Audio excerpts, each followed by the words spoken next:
Dear guests, colleagues, and friends, welcome, and I want to say hi to everybody. I hope Bled has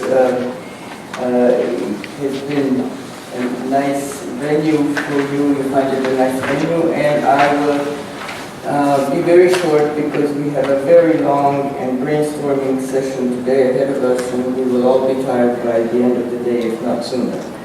So first of all, my gratitude to all the organizers of this and of the previous 5 symposia, especially to Professor Rina Marva and Dr. Jerca, because they really put a lot of energy into this cooperation that we're now establishing. And last but not least to David, because he was really doing a lot of work to organize this session today. Just as a warm-up, I would like to say a few words about the way I see what we are doing. All of us here are very well aware of the importance of the humanities and of the social sciences in the past, and especially today in this new era of technological revolution. One cannot emphasize enough the relevance of the human factor, the importance of the humanist principles, and the need to face all the new challenges in our society and the recurring struggle for a peaceful and just society. So one of my major tasks would be to share this knowledge that we accumulated and generated in SSH and to incite the consciousness about it in others.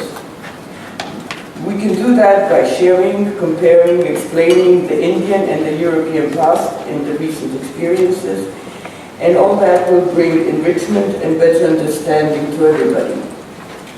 The 5 symposia, which are the basis of our discussion today, were a great success, and they generated quite an amazing response and maybe too many ideas for the future.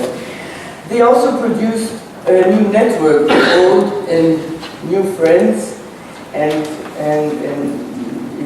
research collaborators, and they achieved, and I hope this will happen today as well, a remarkably constructive atmosphere, especially the last one in India, where we had an interaction also with the practitioners, and it was very, very,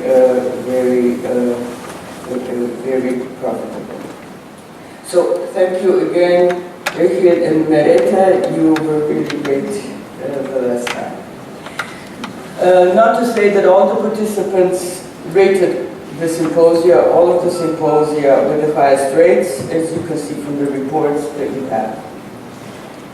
Today we will not be talking about the challenges of cooperation between Europe and India, but several questions have been raised during the 5 symposia that I think should be mentioned because they should be kept in the backs of our minds for the way we formulate our future themes.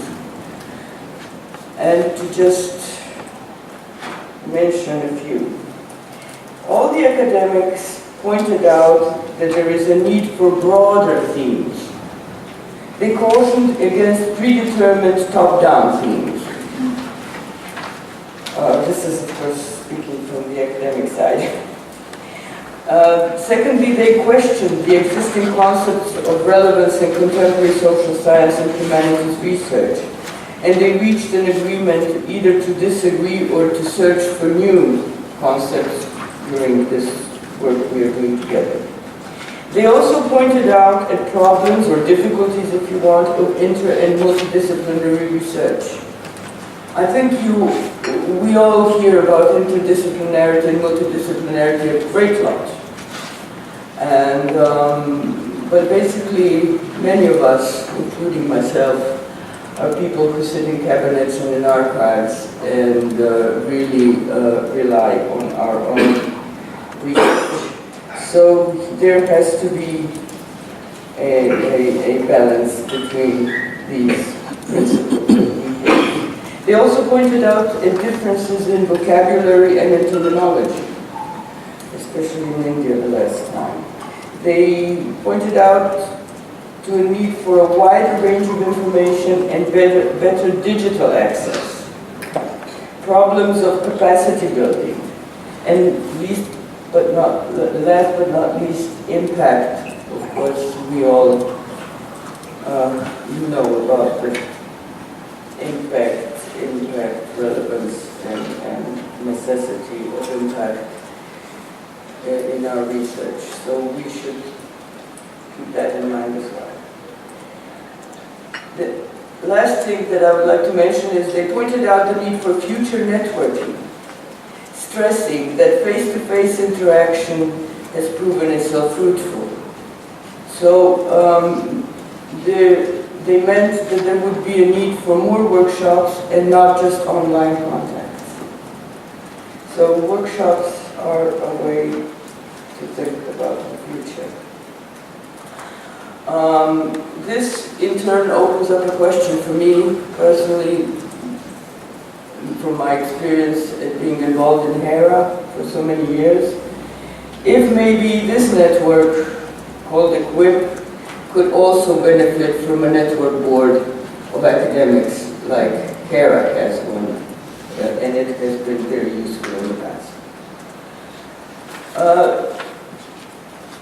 Now to go to the subject part of our meeting, I found, and this is from the perspective of a historian, that reading these reports, there were overreaching or recurring broader themes that emerged at almost all the workshops. And I will just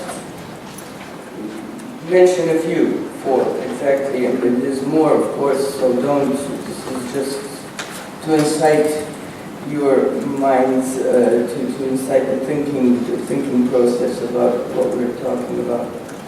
So one of the themes that struck me as very overreaching was modernity and modernization in India and Europe, which of course comprises the terms of gender, religion, culture, migration, everything, including the global challenges that are in front of us today, vis-a-vis the local scenarios that are present from the past. They include social change, they include economic development and new liberalism. So this is one of the broader ideas. The second broader idea would be urbanization, or if you want to call it sustainable urbanization, that would cover the urban, suburban, local development, the growth of cities, the relationship between urban and rural, the problem of sustainable development, of identity, of culture, of migration. Of course, all this is happening at the same time. It would cover the dialogue of cultures, problem of environment, the handling of natural resources, which is one of the major problems that came out during our discussions. Also, as we spoke 10 days ago, about nonviolent resistance and new movements for social justice and for peace, all these are happening in this context. Then the third bigger context would be about state and governance, including democracy, or as we put it 10 days ago, the so-called loss of democracy or absence of democracy, as Professor Tito Marchi said, which of course would tackle the architecture of governance, unity and diversity in India and Europe, growth and inequality as well, the changing relationship between citizen and state, and of course the interaction between the state and the local level.